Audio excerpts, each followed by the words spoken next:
Hey, what's up everybody, TechChucker here, and I've got a review for you of the Hasbro Marvel Legends Red Onslaught Wave Scourge, or Demolition Man as the packaging says. Now this is of course a slightly older figure, and I just got him recently. I got him for about 10 bucks or so, and I'm really happy that I got him. There are some definite issues with the figure, so let's go ahead and crack this thing open and take a closer look. Alright, so the articulation on this is pretty standard. He's got a ball peg with a hinge. He can look up about that far. It's a little limited, but not too terrible. And then he can look down, get his chin all the way into that chest, which is great. Very pleased with that. He has good side-to-side motion with his head. He can look both ways, so he doesn't get hit by cars. And then he has no tilt. In his shoulder, he's got a ball hinge, and he's able to get his arm out all the way. He's got full rotation of that arm, upper bicep swivel, very loose, double jointed elbows. Those work pretty darn good. Not too bad. And then a peg and hinge in the wrist. Those work pretty darn good. Yeah, I'm pleased with that. Moving down into the torso, he has the standard torso hinge. Works pretty good, not too hindered by all the belts and whatnot, which is good. And then he's able to arch his back a little bit, but the belts do start getting in the way of that, but it's still not too bad.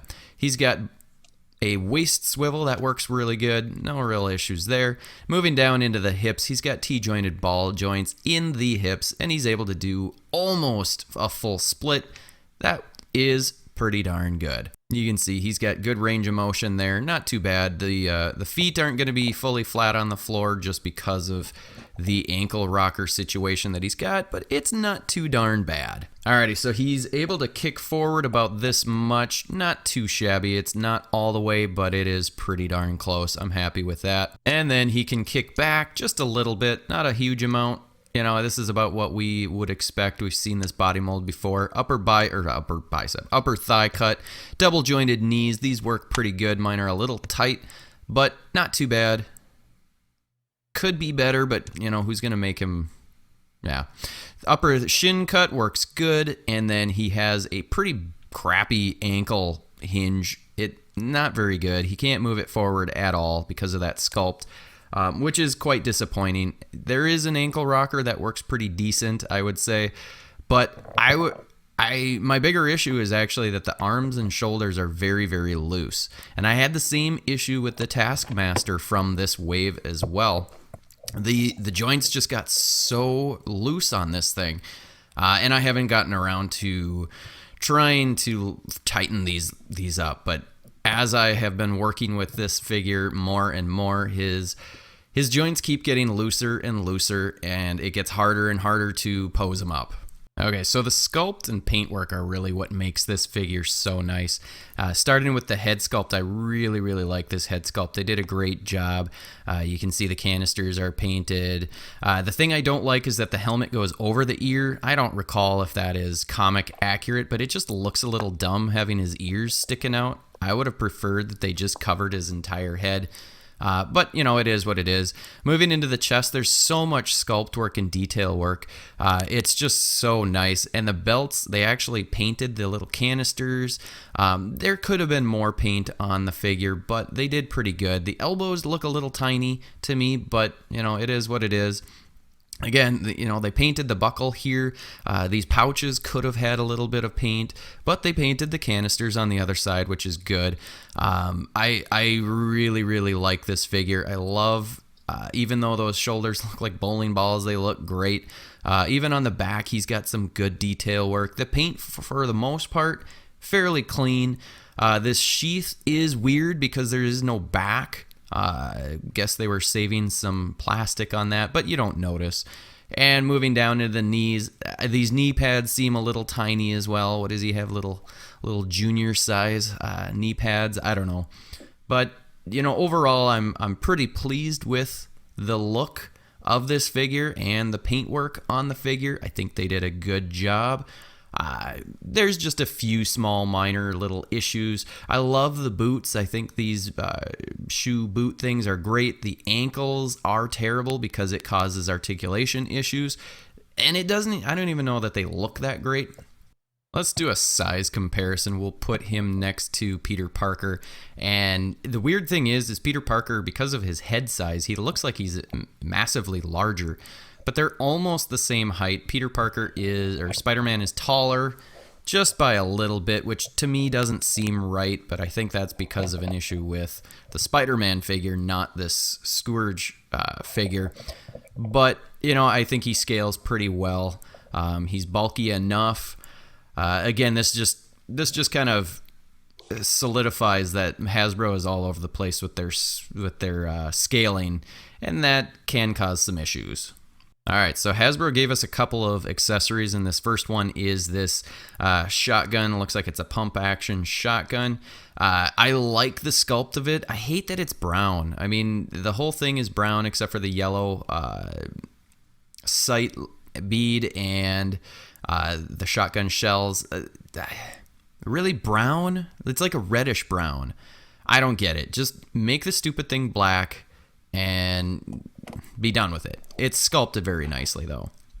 And then the other thing they give us is this pistol. Again, this stupid brown color. I just don't like it. We've seen this pistol several times. I believe Deadpool got this one, and maybe a couple others. I believe it's a Desert Eagle. Someone had said that it was. I like that they painted the gripper, or the whatever. Oh my gosh! But the brown, I just hate that color. And then we get this knife, which we've seen this knife before. I like it. It's nicely sculpted. That brown, actually for the knife, isn't as big of a deal. It's fine for the handle of the knife. It's just the guns being brown is stupid to me. But it's a nice knife. I like it. No problems with that. And it fits really nicely into the sheath holster thing. Whoops. We'll slide that guy in just like so, and that works pretty good. I'm very pleased when they give us storage for the weapons. You can see the knife kind of sitting in there, that they didn't close that off. And then we get a holster, a hip thigh holster for the pistol. That works pretty good. No real issues with that. I'm happy. Again, like I said, I always like it when they give us storage for the weapons. So let's throw this into his hand, see what he looks like. He's got a trigger finger on this particular hand. See if I can get him to hold it there. That's not too shabby. It's too bad that we didn't get alternate hands so that we could have trigger fingers on both hands and fists. That would have been nice, without having the trigger finger. Basically, you're only going to have him in a more of a, I guess, relaxed, not ready to fire pose. Come on, let's pop this sucker in. Get in there. There we go. So, overall, I'm pretty happy with the accessories. Extra hands is what this guy really, really needed. I don't need an alternate head. You can see that bicep swivel is getting really, really loose. So, overall, I paid around $10 for this guy, which is awesome. I'm super stoked when I can get these good deals, and I highly recommend it if you can find this figure. I would say he's probably worth close to the $20 retail, just because of some of the looseness of the joints. I don't like that. That's problematic for me, which is why I wouldn't pay full price for him, but $15 definitely. He doesn't come with a slew of accessories, but enough to make it worthwhile, and you can repaint them so that they're not that stupid color. So, what do you guys think? Let me know in the comments below. Do you like this figure? Do you have them? Do you love them? Do you hate them? Let me know in the comments. I'd love to hear your thoughts. And until next time, I'll see you later.